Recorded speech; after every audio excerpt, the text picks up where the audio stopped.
Hi అండి. Welcome back to కథల పొదరిల్లు. Please ముందుగా వీడియోకి ఒక చిన్న లైక్ చేయండి. లైక్తో పాటు హైప్ ఇవ్వండి. కొత్తగా ఎవరైనా మన ఛానల్ని చూస్తే ప్లీజ్ సబ్స్క్రైబ్ చేసుకోండి. ఈరోజు కథ అరగంట్ హస్బెండ్, ఎపిసోడ్ నెంబర్ 43. కథను రచించిన వారు చిన్ను గారు, వాయిస్ ఓవర్ శ్వేత. ఇక కథలోకి వెళ్ళిపోదాం. హర్షిత్, నా ఇంటి నుంచి బయటికి వెళ్ళిపో. నాది నీది కాదు, మనది జాను. అయినా నువ్వేంటే మార్నింగ్ నేను చెప్పేది వినకుండా నీకు నచ్చిన స్క్రీన్ పే నేరేట్ చేసేసుకొని నన్ను ఓ విలన్ చేసేసి వెళ్ళిపోయావు.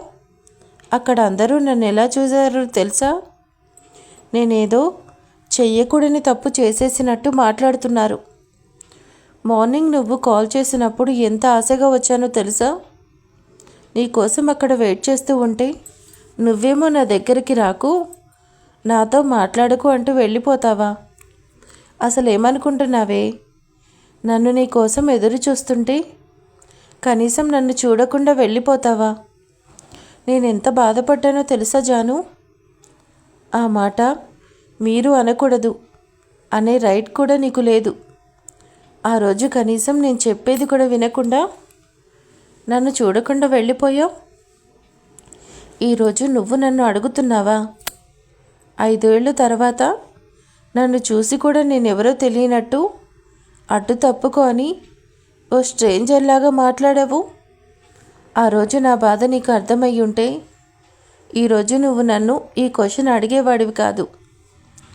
జాను అంటూ జానకి దగ్గరికి తనను అమాంతం హక్ చేసుకుంటాడు. జానకి వదులు అంటున్నా వదలకుండా అలాగే ఉంటాడు. ఆ రోజు సిచ్యువేషన్ అంతా కళ్ళ ముందు కదులుతుంటే బాధగా కళ్ళల్లో కారే కన్నీళ్లను వేలితో తుడుచుకుంటూ జానకిని అలానే హక్ చేసుకుని ఉంటాడు. హర్షిత్, వదులు, నన్ను వదులు. బలవంతాన హర్షను నెట్టగానే జాను, నేను తప్పు చేశాను. ఇప్పటి వరకు జరిగినవన్నీ మనం మర్చిపోదాం. మళ్ళీ మన లైఫ్ని కొత్తగా స్టార్ట్ చేద్దాం. నా మాట వినవే. నేను మారిపోయానే జాను, నన్ను అర్థం చేసుకోవే. నాకు ఈ పెళ్ళి ఇష్టం లేదే అంటూ మళ్ళీ జానకి దగ్గరికి వస్తున్నాడు చేతులు చాపుతూ. మళ్ళీ ఎక్కడ హక్ చేసుకుంటాడు అన్న భయంతో జానకి వెనక్కి జరుగుతూ, నీకేమైనా పిచ్చి పట్టిందా? అవును, నాకు నీ పిచ్చే పట్టింది జాను. నువ్వే గుర్తొస్తున్నావు. పడుకున్నా లేచినా ఏం చేస్తున్నా కూడా నాకు నువ్వే గుర్తొస్తున్నావు జాను. నీకు తెలుసా, నా కళ్ళలోకి కూడా వచ్చావు నువ్వు. నేను, లిటిల్ అండ్ చెర్రీ గాడు నలుగురం ఫుల్ ఎంజాయ్ చేస్తున్నామంట అంటూ నవ్వుతూ, ఏంటి చెర్రీ గాడు ఎవరు అంటూ చూస్తున్నావా? మనం చాలా గ్యాప్ ఇచ్చేసాం జాను. లిటిల్కి తమ్ముడు వద్దా? బంగారానికో తమ్ముడిని ఇచ్చేస్తే వాళ్ళిద్దరూ మనమిద్దరం హ్యాపీగా నువ్వు నేను రోజు అంటూ జానకి నడుం మీద గిల్లేస్తాడు. త్వరగా మనం సెకండ్ ఇన్నింగ్ స్టార్ట్ చేసేద్దాం జాను. నిన్ను చూస్తుంటే ఆగడం చాలా కష్టంగా ఉంది. హర్ష గిల్లిన చోట చీర సరిచేసుకుంటూ, హర్షిత్, నువ్వు హద్దులు దాటేస్తున్నావు. నీకు నాకు హద్దులు సరిహద్దులు ఏంటి జాను? మన మధ్య లిమిట్స్ ఎప్పుడో క్రాస్ అయిపోయాయి. అది నేను నీకు చెప్పాలా చెప్పు? నీకు అంతగా ఉంటే జస్ట్ 1 వీక్ వెయిట్ చేయండి. మీ కొత్త భార్య రాగానే మీకు కావలసినవన్నీ ఇచ్చేస్తుంది. హర్ష, నువ్వు మర్చిపోతున్నావు, మనకి విడాకులు అయ్యాయి. అంటే ఇప్పుడు నీకు నాకు ఎలాంటి సంబంధం లేదు. అంతకన్నా ముందే నువ్వు నీ చేతులతో కట్టిన తాళిని తెంచేసి మన మధ్య ఉన్న బంధాన్ని లేకుండా చేశావు. ఇప్పుడు నువ్వు ఇలా పరాయి అమ్మాయి దగ్గర ఇలా చేయడం చాలా చండాలంగా ఉంది. జాను, నన్ను పెళ్లి చేసుకుంటావా? మనం మళ్ళీ పెళ్లి చేసుకుందాం. మీరు చాలా గ్రేట్. అసలు నిజం బయటపడినా కూడా ఆ నిజాన్ని ఒప్పుకోవడం లేదు. మీ కూతురు కోసం మీకు ఇష్టం లేని నాతో ఇంత బాగా నటిస్తున్నారు. నేను నటిస్తున్నానా జాను? నా ప్రేమ నీకు నటనలాగా ఉందా? అవును, అలాగే ఉంది. ఎందుకంటే అదే నిజం కాబట్టి. నువ్వు నటిస్తున్నావు కాబట్టి అంటున్న జానకి పేదాలను హర్ష తన లిప్స్తో లాక్ చేసేస్తాడు. చాలాసేపటికి ఊపిరాడక కొట్టుకుంటున్న జానకిని వదిలి, జాను నీకు ఊరికే మాట్లాడే ఛాన్స్ ఇస్తుంటే అసలు ఆగడం లేదు. నాకు నేను ఇలా తప్పితే ఇంకెలా లాక్ చేయాలో నాకు తెలీదు. ఐ లవ్ యూ జాను. నువ్వు నాతో మళ్ళీ కలిసి ఉండే వరకు నేను రోజూ వస్తూనే ఉంటాను. ఇంక ఈ పెళ్ళి జరుగుతుంది అనుకుంటున్నావా? నా భార్య అంటే నువ్వే జాను. ఏమో చెప్పలేం. ఈ పెళ్ళి ఎప్పుడైనా కూడా ఆగిపోవచ్చు. అలాంటి పిచ్చి పనులు చేయకండి. ఈ పెళ్ళి జరగకపోతే ఎంతో సంతోషంగా ఉన్న సార్ మళ్ళీ బాధపడతారు. ఈసారి ఆయనకేమన్నా అయితే మనకు దక్కరు. అలాంటి పిచ్చి పనులు చేయకండి. జాను, అవన్నీ నాకు తెలీదు. నాకు ఆ పెళ్ళి ఇష్టం లేదు. అండ్ ఆ పెళ్ళిని ఎలాగైనా ఆపేస్తాను, చూస్తుండు అంటూ ఎన్నేళ్ళైనా కూడా నీ లిప్స్లో స్వీట్నెస్ మాత్రం తగ్గలేదు. ఈ ఎనర్జీ చాలు జాను అంటూ కైపుగా చూస్తూ ఐవింగ్ చేస్తాడు. ఎన్ని నాటకాలు ఆడినా మళ్ళీ నేను మీ మాయలో పడను. నువ్వేం చేసినా కూడా ఈ పెళ్ళి ఆగకుండా నేను జరిగేలా చూస్తాను. జాను, ఒక్కసారి ఆలోచించు. లిటిల్ని తండ్రి లేని పిల్లని చేస్తావా? ఇన్నేళ్ళు అలానే ఉంది, ఇకపై కూడా అలానే ఉంటుంది. ఈ విషయంలో ఇంకా మార్పు లేదు. నీ పెళ్ళైపోగానే నీకు చెప్పినట్టు మీ అందరికీ దూరంగా ఎవరికీ కనిపించినంత దూరంగా వెళ్ళిపోతాను. జాను నా నుంచి దూరం అవ్వాలి అనుకుంటే అది నేను అనుకుంటే, అంతేకాని నీకు నువ్వు అనుకుంటే కాదు. నువ్వెప్పటికీ నా నుంచి దూరం కాలేవు. అది నీ వల్ల కాదు, నేను కానివ్వను. అమ్మా అంటూ నీవి అరుపులు వినగానే హర్ష సోఫాలోకి జానకి పక్కకు వెళ్తుంది. చాక్లెట్, నువ్వు ఇక్కడే ఉన్నావా? అమ్మ, నా హోంవర్క్ అయిపోయింది, అయితే వెళ్ళి ఫ్రెష్ అవ్వు అన్న జానకి మాటలకు తన వైపు చూస్తూ కాసేపు అయినా తర్వాత ఫ్రెష్ అవుతుంది. హర్ష జానకి దగ్గరగా రాగానే ఇప్పుడేం చేస్తాడు అన్నట్టు భయంగా చూస్తుంది.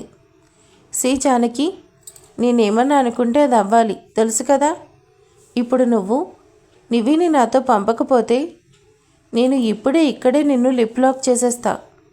అప్పుడు లిటిల్కి ఏం ఆన్సర్ చేస్తావు? అసలే నేనెవరో చెప్పను అన్నావు. మరి ఇది చూసి లిటిల్ అడిగితే ఏం చేస్తావు? ఇప్పుడు నాతో పంపకపోతే నేను అన్నంత పని చేసేస్తాను అంటూ మెల్లిగా అనగానే జానకి ఇంకేం చేయలేక సైలెంట్గా చూస్తుంది. జాను, చాలా ముద్దొస్తున్నావు, వస్తా?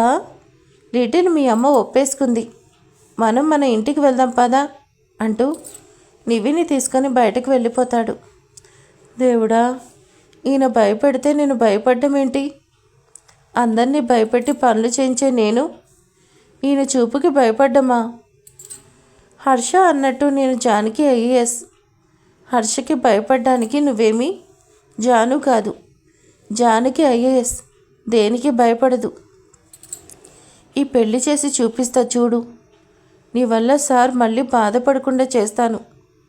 రేపే కదా నిన్ను పెళ్లి కొడుకుని చేసేది, అప్పుడేం చేస్తావో చూస్తాను. హర్ష నివిని తీసుకొని తన ఇంటికి వెళ్తాడు. అప్పటికే అక్కడ ఆడుకుంటూ ఉన్న చింటూ హర్ష నివిని ఎత్తుకొని రావడం చూసి మావయ్య అంటూ దగ్గరికి వెళ్తాడు చింటూ.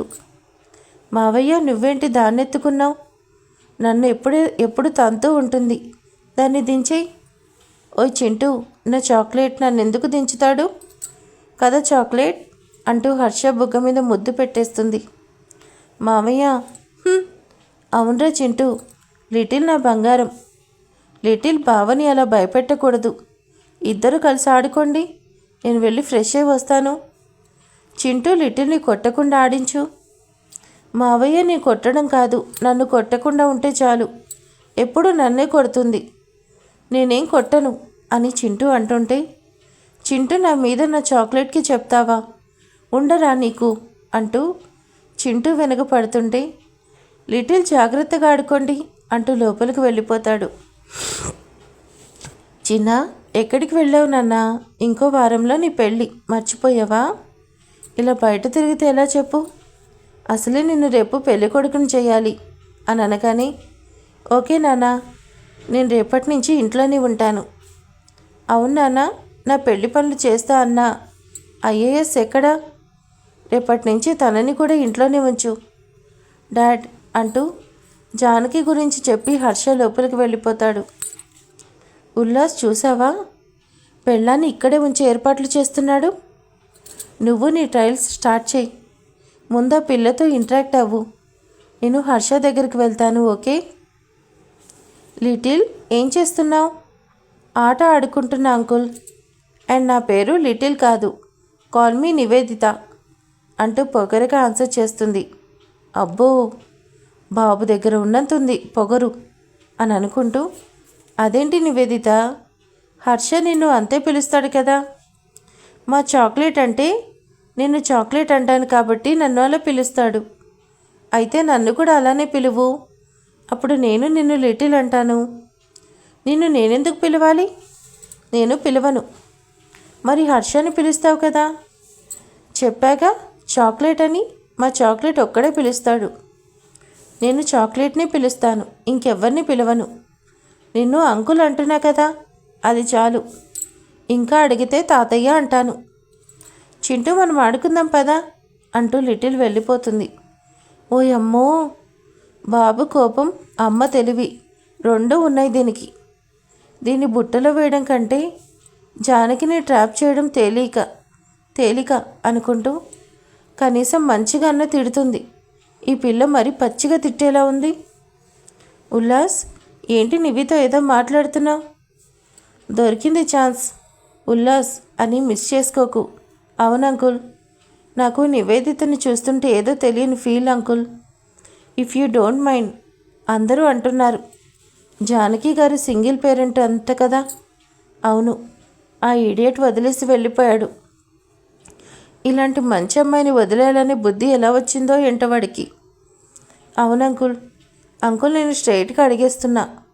నాకు జానకి చూడగానే నచ్చేసింది. పైగా మీరు మళ్ళీ పెళ్లి చేయాలనుకుంటున్నారు. మీరు ఒప్పుకుంటే నేను జానకిని పెళ్లి చేసుకుంటాను. నివిని నా కూతుర్లా చూసుకుంటాను.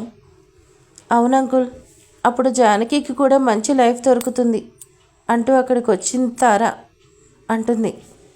ఉల్లాస్ మంచివాడు, జానకి మంచిది, ఇద్దరికి పెళ్లి చేయండి. నేనే మీతో మాట్లాడాలి అనుకున్నా, కానీ ఉల్లాస్ ఆ లోపు చెప్పేశాడు. మీరేమంటారు? ఆనందరావు బాగా ఆలోచించి జానకిని బాగా చూసుకుంటానంటే నాకు ఇష్టమే, కానీ ఈ పెళ్లి విషయంలో పూర్తిగా జానకి నిర్ణయమే. ఒకసారి ఓడిపోయిన అమ్మాయి మళ్ళీ అంటే భయం సహజం. అందుకే తన నిర్ణయం అడిగి అప్పుడు చెప్తాను. ఓకే అంకుల్ అంటూ ఉల్లాస్ వెనక్కి తారా వచ్చేస్తారు. ఉల్లాస్, అలా అడిగేశావేంటి అంకుల్ని? ఇలాంటి విషయాలు లేట్ చేయకూడదు, అందుకే. అవును, నువ్వేంటి హర్ష దగ్గరికి వెళ్ళి అప్పుడే వచ్చేసావు? ఏముంది, వెళ్ళగానే బయట గంటేసి తలుపేసుకున్నాడు, అందుకే ఇక్కడికి వచ్చాను. షూ, జానకి ఖచ్చితంగా ఒప్పుకోదు తారా. చూద్దాం, ఈ పిల్ల వైపు నుంచి ట్రై చేయి. ఏంటి, ఆ పిల్ల వైపు నుంచా? ఆ పిల్ల అమ్మా బాబుల తల్లు దూరిపోయిన పిల్ల ఇంత లేదు, ఎంత పొగరుందో తెలుసా? ఎక్కువ మాట్లాడితే వాళ్ళమ్మ ఇండైరెక్ట్గా ఇచ్చింది, కానీ ఈ పిల్ల డైరెక్ట్గా ఇచ్చేస్తుంది. అయితే మన ప్లాన్ మార్చాలి ఉల్లాస్. ఆ పిల్లకు వాళ్ళ నాన్నంటే చాలా ఇష్టం. జానకి చెప్పదు, హర్ష చెప్పలేడు. ఇదే మనకు బెటర్ ఆప్షన్. అందరి ముందు దీని చేతే జానకిని అడిగేలా చేస్తాను, చూస్తుండు అని అంటుంది. ఎప్పుడు? టైం రావాలి కదా, అప్పటి వరకు ఓపిక పట్టు. ఉల్లాస్, ముందు జానకి ఏమంటుందో చూద్దాం, తర్వాత ప్లాన్ మార్చేద్దాం. అలా రోజు గడిచిపోతుంది. నెక్స్ట్ డే జానకికి ఆనందరావు చెప్పడంతో ఈ వారం రోజులు సెలవు తీసుకొని హర్ష ఇంటికి వస్తుంది.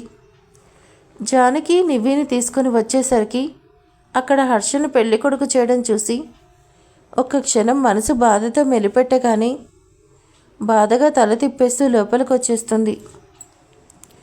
పెళ్ళి ఎలాగో జరగదు అని తెలిసిన హర్ష నార్మల్గా కూర్చొని వాళ్ళు చేసేవి అండ్ చెప్పేవి చేస్తున్నాడు. హాయ్, హలో, వెల్కమ్ టు అలా కావేరిలో. నా యూట్యూబ్ ఛానల్కి స్వాగతం. ఇవన్నీ మీకు నచ్చితే నాకు లైక్ కొట్టి షేర్ చేసి కామెంట్ చేయండి. ఇప్పుడు మా అబ్బాయిని పెళ్లి కొడుకు చేస్తున్నా. మీకు ఇప్పుడు ఒక అద్భుతాన్ని చూపించాలి. తనే మీకు నన్ను పరిచయం చేసింది. తనే చెప్పకపోతే నేను ఈరోజు మీ ముందు ఇలా ఉండేదాన్ని కాదు. తనే కలెక్టర్ కూతురు నివేదిత. నివి, నువ్వు రా అమ్మా అంటూ తనని తీసుకొని తన పక్కన కూర్చోపెట్టుకొని, నివి హాయ్ చెప్పు. ఈ అమ్మాయి నాకు ఇవి చెప్పింది. మీకోసం ఇన్ని చేసేలా చేసింది. అవును, ఆ పాప చేసింది. ఆ పాపం చేసింది నేనే ఫ్రెండ్స్. నన్నే మనకండి. ఏంటి నివి? ఏం లేదు నానమ్మ, నువ్వు బాగా చేస్తున్నావంటున్నా అంటూ ఉండగానే ఆనందరావు వచ్చి కోపంగా చూస్తూ, ఇక్కడ దుకాణం మొదలుపెట్టావా? నిన్ను మామూలుగా అనకూడదు, ఆపు అంటూ నివ్విని తీసుకొని వస్తాడు. ఫ్రెండ్స్, మా ఆయన వచ్చాడు. మళ్ళీ కంటిన్యూ చేస్తాను. బాయ్. నన్ను సబ్స్క్రైబ్ చేసుకొని పక్కనే ఉన్న గంట కొట్టడం మర్చిపోకండి. అలా కావేరిలో. జానకి వచ్చావా? ఇద్దరికి అక్షింతలు వేయి అంటూ శ్రావ్య అక్షింతలు ఇవ్వగాని హర్ష దగ్గరికి వెళ్ళి హర్షకి పసుపు రాసి అక్షింతలు వేస్తుంది. జానకి అలా చేస్తుంటే నా వల్ల మనకు ఎలాంటి సిచ్యువేషన్ వచ్చిందే ఏంటో. మొగుడికి పెళ్ళం పెళ్లి చేయడం ఇదేమన్నా శుభలగ్నం సినిమానా అంటే అది కాదు. చిచి. తారకి పసుపు రాయబోతుంటే తన చేయి పట్టుకుని ఆపుతుంది తార. అందరూ ఏంటి అన్నట్టు చూస్తుంటే Janaki, sorry to say this, ఇలా అంటున్నా అనేసి ఏమనుకోకు. నాకు నువ్వు పసుపు రాయడం నాకు ఇష్టం లేదు. మొగుడు వదిలేసిన నువ్వు ఇలా నాకు ఇవన్నీ చేస్తే రేపు నాకు ఇలా అయితే నా పరిస్థితి ఏంటి? అందుకే నువ్వు ఇవన్నీ నాకు చేయకు. మీరందరూ తప్పుగా అనుకుంటే సారీ, కానీ నాకు జానకి ఇవన్నీ చేయడం ఇష్టం లేదు. తన జాతకం లాగానే నాకు అయితే అప్పుడు నేనేమవ్వాలి? అసలే మొగుడు వదిలేసి వెళ్ళిపోయాడు. ఇంతవరకు తన పేరు కూడా మనకు చెప్పలేదు. నాకు అలాంటి జాతకం వద్దు. అందుకే నువ్వు నాకేం చేయకు జానకి అనగానే ఆ మాటలకు నిజంగానే జానకి కళ్ళల్లో నీళ్లు తిరిగాయి. కానీ వాటిని బయటకు కనపడనివ్వకుండా తన చెయ్యి దించేస్తుంది. అందరిలో శ్రావ్య, ఆనందరావు కూడా ఏమనలేక మౌనంగా ఉంటారు. తార అన్న మాటలకు హర్షకి తార మీద చాలా కోపం వస్తుంది. కానీ కోపాన్ని పక్కన పెట్టి సైలెంట్గా ఉంటాడు. తార అన్న మాటలు అర్థం కాని నివి జానకి దగ్గరకు వచ్చి, ఆంటీ, మా నాన్న ఊళ్ళో ఉన్నాడు.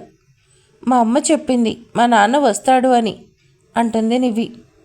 ఆ మాటకు హర్ష కళ్ళల్లో నీళ్లు గిర్రున తిరుగుతాయి.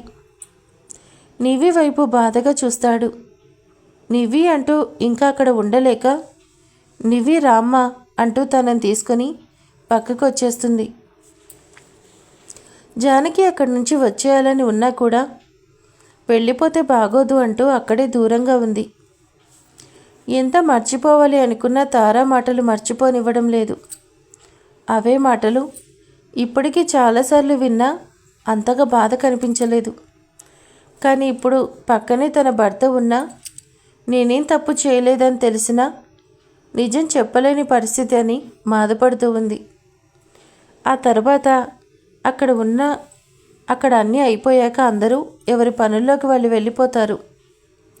అంకుల్, నేను అలా కావాలని అనలేదు. జానకి పెళ్ళికి ఒప్పుకోదు అన్నారు కదా, అందుకే జానకిని పెళ్ళికి ఒప్పించేలా చేయాలనేసి నేను అలా మాట్లాడాను. ఇప్పుడు మీరు జానకితో మాట్లాడండి, తను ఒప్పుకోవచ్చు అని తార చెప్తుంది. తార ఎందుకు అలా చేసిందో అర్థమయ్యాక ఆనందరావు జానకి దగ్గరికి వెళ్తాడు. అందరూ ఎవరి పనిలో వాళ్ళు ఉంటారు. నివి డల్గా ఉండడం చూసి హర్ష ముందు ఫ్రెష్ అయ్యి నివి కోసం కిందకొస్తాడు. అక్కడ నివి డల్గా ఉండడం చూసి తన మూడ్ డైవర్ట్ చేసి చింటూతో ఆడుకోమని చెప్పి జానకి కోసం చూస్తూ వెళ్ళాడు. చెప్పు జానకి, ఇంకా ఈ మాటలు పడతావా? నీ వల్ల నివి కూడా ఇలాంటి మాటలు పడాలా? ఇప్పుడన్నా నువ్వు పెళ్ళికి ఒప్పుకో జానకి అంటూ ఆనందరావు అంటూ ఉంటే అప్పుడే అక్కడికి వచ్చిన హర్ష, ఏంటి డాడ్ పెళ్ళి అంటున్నారు, ఎవరికి అంటూ కూర్చుంటాడు. జానకిని ఇప్పుడన్నా పెళ్ళికి ఒప్పుకోమంటున్నా. మన ఉల్లాస్ తనని పెళ్లి చేసుకోవాలనుకుంటున్నాడు. అందుకే నువ్వన్నా చెప్పు హర్ష. జానకి నిన్ను పెళ్ళికి ఒప్పించింది. నువ్వన్నా తనని పెళ్లి చేసుకోమని చెప్పు. నా పెళ్ళాన్ని నేనే పెళ్లి చేసుకొని చెప్పాలా? ఏంటి డాడ్ ఏం చేస్తున్నారు? జాను ఇప్పుడు నా మీద కోపంతో ఈ పెళ్ళికి ఒప్పుకుంటుందా అంటూ టెన్షన్గా అనుకుంటూ ఆనందరావు హడావిడి చేస్తుంటే జానకి మళ్ళీ పెళ్లి చేసుకోవచ్చుగా అంటూ భయంగా అంటాడు. జానకి రియాక్షన్ ఏంటో తెలియక. చూశారు కదా ఎపిసోడ్ని. ఈరోజు ఎలా ఉంది, మీకు నచ్చిందా? ఇక హర్షిత్ ఉల్లాస్ని పెళ్లి చేసుకోమని జానకికి చెప్పాడు. మరి జానకి రిప్లై ఏంటి? మరి జానకి ఏం చేయబోతుంది?